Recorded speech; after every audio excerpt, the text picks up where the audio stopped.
Sveiki, esu Giedrė Skaisgirytė Kairė ir pasidalinsiu su jumis, kaip galime padidinti vaikų turinčių autizmo spektro sutrikimą motyvaciją sportuoti. Tai pirmiausia, prieš bandant tą motyvaciją padidinti, yra svarbu suprasti, kad dažniausiai yra du iššūkiai, kodėl vaikai tarsi sunkiau įsitraukia į tą veiklą, kur atrodo, kad trūksta motyvacijos. Tai kartais problema yra ne pati motyvacija, problema yra tai, kad vaikas neturi įgūdžio.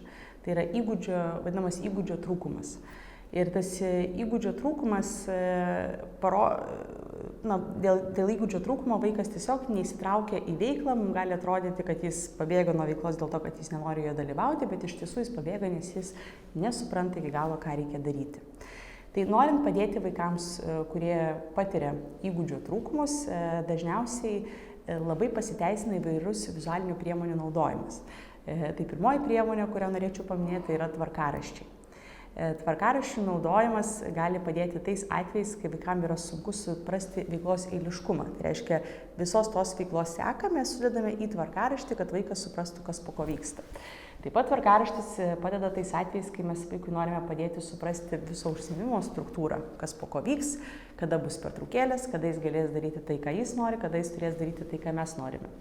Taip pat tvarkaraščiai gali pasiteisinti tais atvejais, kai vaikų kalbos suvokimas yra sutrikęs ir jie nesupranta visko ar ten dalies to, ką jūs jiems sakote, tai vizualus tvarkaraštis gali padėti tą vaizdą, tas vaizdas padeda vaikui suvokti, ką jūs jam sakote.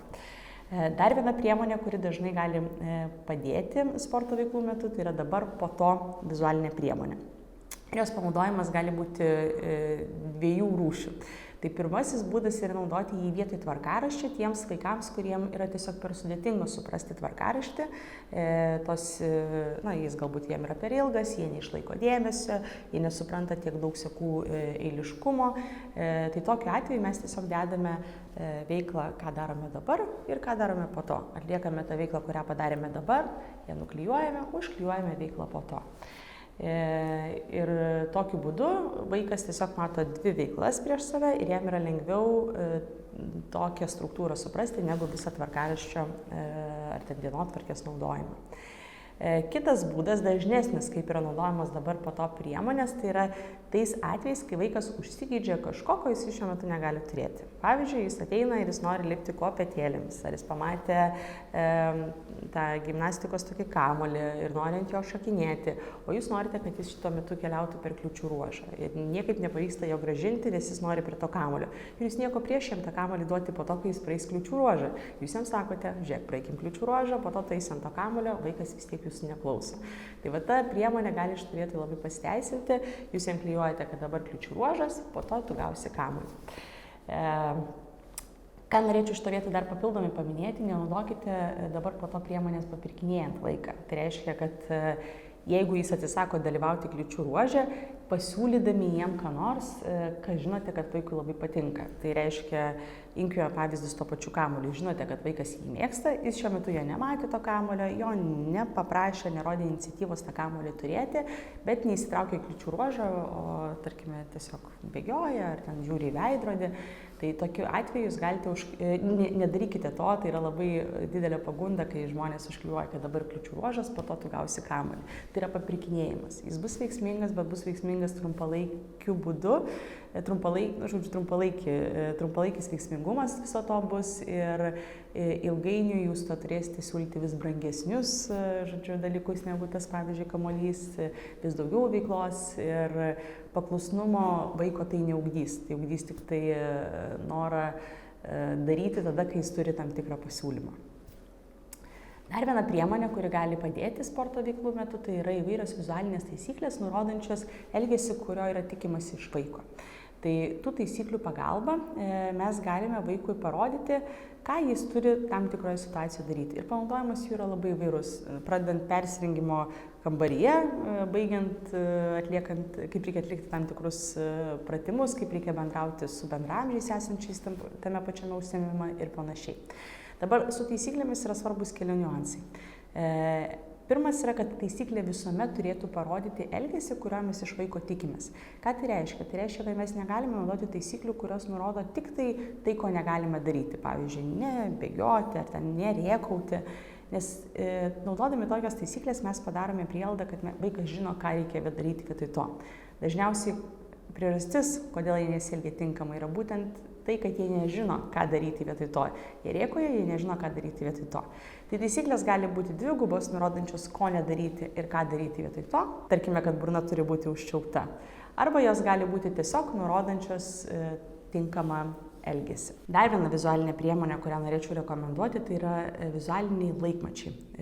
Vėlgi jų yra labai įvairių, galite parinkti tai, kas jums yra patogu, ką supranta gerai vaikas, bet vizualinio laikmačio tikslas yra vėlgi įvairus. Gali būti, kad vizualinio laikmačio pagalba jūs nurodote, kiek laiko truks visas užsiėmimas, kad vaikas žinotų, kiek laiko jam liko, jeigu jis yra linkęs vis klausinėti ar norėti atsitraukti nuo veiklos.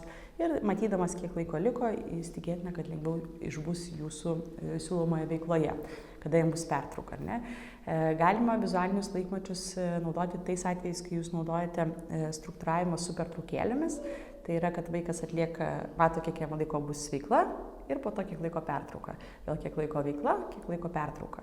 Kai kuriem vaikam nereikia matyti, kiek laiko veikla, bet jiem yra sunku grįžti iš pertraukėlės, ar pavyzdžiui, jis gavo prieigą prie to kamulio, ant kurio nori pašokinėti, ir tada sunku atsitraukti nuo tos malonesnės veiklos prie, pavyzdžiui, sporto pratimų, kuriuos jūs siūlote. Tai vėlgi tada gali pasiteisinti vizualus laikmatis, kai vaikas mato, baigėsi laikas ir keliauju dabar į tą veiklą, kurią man reikia atlikti. Tai vizualūs laikmačiai dar dažnai būna ir su garsu. Pavyzdžiui, pypsintis, kas vėlgi tinka kai kuriems vaikams, matyti ne tik tai vaizdą, bet dar ir papildomai girdėti garsą. Bet kaip ir minėjau, atsirinkite tai, kas yra patogu naudoti tiek jums, tiek vaikams. Dar vienas patarimas iš vizualinių priemonių, tai yra naudojimas pasirinkimo lentų.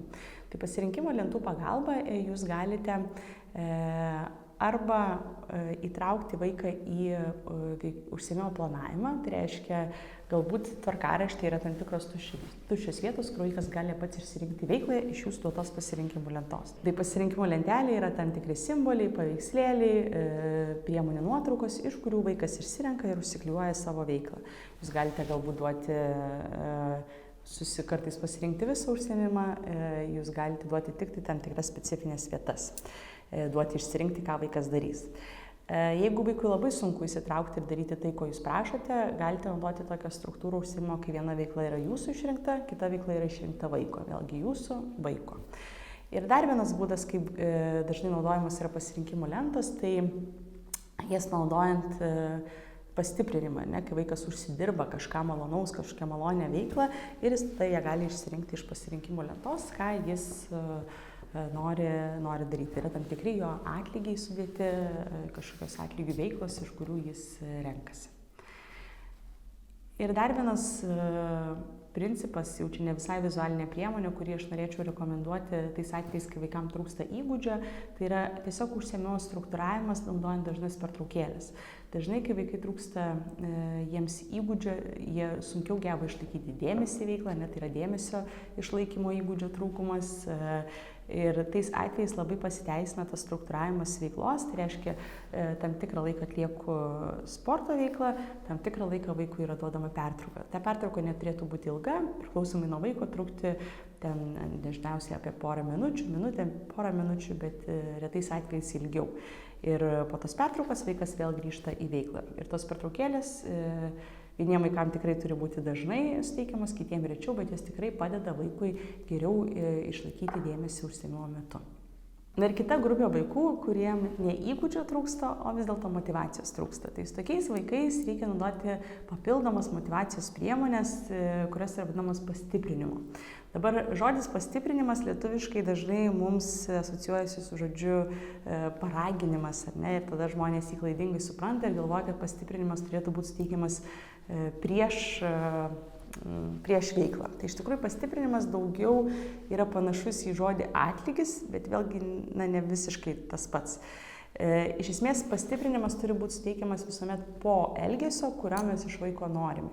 Ir jis turi keisti tą elgesį. Tai reiškia, turi vaiką motyvuoti, siekti vėl tai užsidirbti ir atlikti kažką geriau, daryti tai, ko ten jūs tikitės iš vaiko. Ir pastiprinimų sporto veiklų metu gali būti labai daug dalykų. Tai gali būti, kad vaikui duodame užsidirbti galimybę užsiimti tą sensorinę stimuliaciją, ne to stereotipinio elgesio, apie kurį kalbėjau.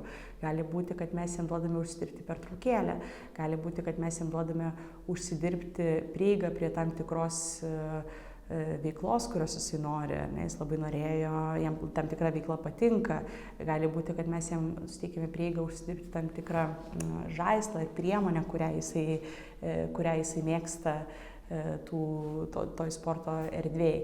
Tai tų pastiprinimų tikrai sporto veiklų metu netaip jau sudėtinga yra atrasti ir mes juos tuomet turime labai tikslingai suteikti. Tai reiškia, jeigu vaikas, pavyzdžiui, patiria iššūkius su dėmesio išlaikymu, jis vis nori atsitraukti nuo veiklos, tai kai jis išlaiko dėmesį tam tikrą laiką, pavyzdžiui, mano tikslas yra dabar 3 minutės, tai 3 minutės jisai produktyviai dirbo arba jis atliko veiklą nuo pradžios iki galo, tai reiškia visą kliūčių ruožą perėjo nuo pradžios iki galo, nenukreipdamas dėmesio kitur. Tada iš karto po to aš jam suteikiu pastiprinimą. Tai tas pastiprinimas turi eiti iš karto po to elgesio, kurią mes iš vaiko tikėjomės, kai jis jį atliko. Ir net jeigu jis atliko su šiek tiek jūsų pagalbos ir nukreipimu, mes vis tiek jį galime suteikti tam, kad vaiką, tarsi jam parodyti, kad tau yra naudinga tai daryti ir tada tai skatins vaiką norėti dar kartą tą patį vis kartoti ir jo elgesys turėtų su laiku gerėti. Tai va tas išorinės motyvacijos naudojimas labai dažnai padeda vaikams turintiems autizmo spektro sutrikimą geriau ir efektyviau dalyvauti sporto veiklose. Kadangi, kai vaikai turi šį sutrikimą, dažnai jų vidinė motyvacija yra nukreipta ne visai ten, kur mes norėtume. Jinai nėra orientuota į naujų įgūdžių sportą, pavyzdžiui, išmokimą, ji gali būti žymiai labiau orientuota į, pavyzdžiui, stereotipinį elgesį, ten yra motyvacija nukreipta į tai. Tai tos išorinės motyvacijos skatinimas, tų išorinių kažkokių motivatorių, to atlygio naudojimas, jisai gali padėti vaikam žymiai efektyviau ir produktyviau įsitraukti sporto veiklų metu. Ir norėčiau paminėti, kad tas pats vaikas, jis gali turėti tiek įgūdžio trūkumą tam tikro, tiek kitoje situacijoje gali būti tai motyvacijos trūkumas. Tai nėra tik tai viena arba kita. Tai jeigu vaikas sunkiai įsitraukia į veiklą, tiesiog klauskite pirmiausia savęs, kaip jums atrodo, ar tai yra įgūdžio trūkumas, ar motyvacijos trūkumas, ar tai yra abu. Ir jeigu įgūdžio trūkumas, kaip jūs galėtumėte padėti jam tą įgūdį greičiau ir efektyviau įgyti, jeigu tai yra motyvacijos trūkumas, kaip galėtumėte tą motyvaciją sukurti. Jeigu abu, tai tada reikia apgalvoti abi tas sritis.